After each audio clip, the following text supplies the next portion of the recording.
pasien hukum serta kewajiban.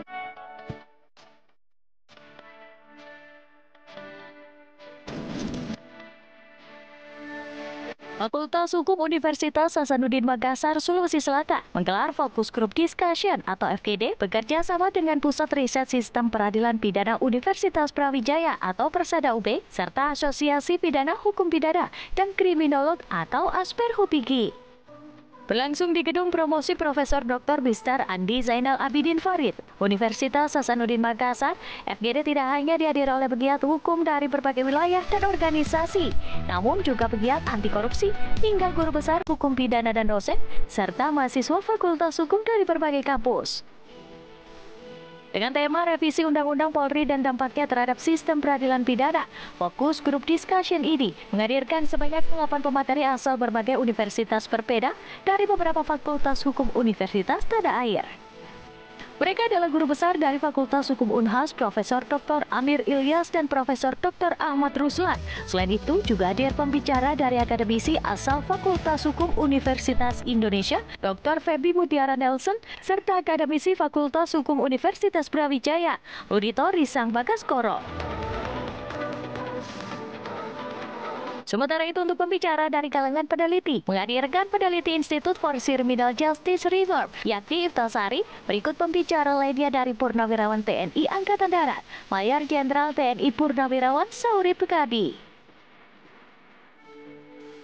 Dalam kesempatan itu, para pembicara dan peserta FGD menilai penguatan Polri memang perlu dilakukan.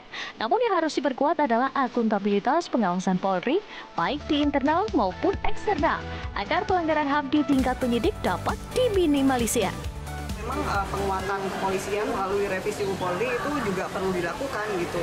Kita mungkin juga perlu untuk punya undang-undang polisi baru gitu. Tapi dalam konteks atau kerangka untuk memperkuat akuntabilitas, mekanisme pengawasan baik internal maupun eksternal itu yang harus diperkuat. Tapi sayangnya rohnya itu yang paling utama gitu yang perlu ada dalam RUU Polri sayangnya nggak ada gitu. Itu yang belum tercermin di dalam RUU Polri sekarang sih.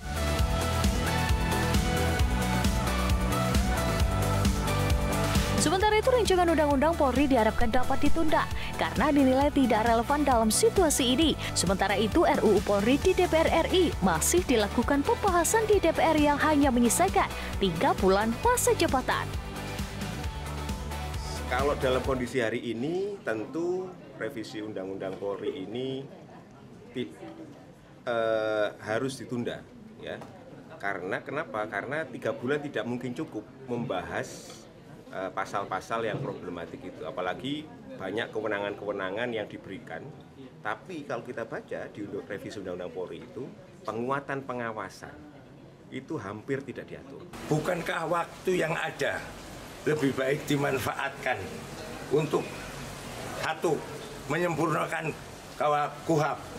Oke, yang kedua, itu di sana ada yang tertunda sampai hari ini, perampasan harta yang korupsi itu loh.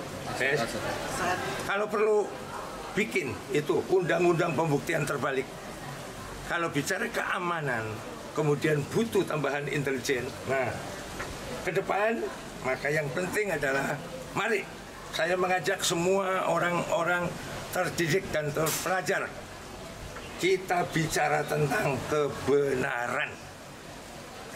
Terlebih yang ada di DPR, terlebih yang ada di pemerintahan yang nantinya membahas ini, jangan keburu-buru. Ada apa keburu-buru kayak begini? Kita harus menyertakan partisipasi rakyat. Dari Makassar, Sulawesi Selatan, Faisal Wahab, Metro TV.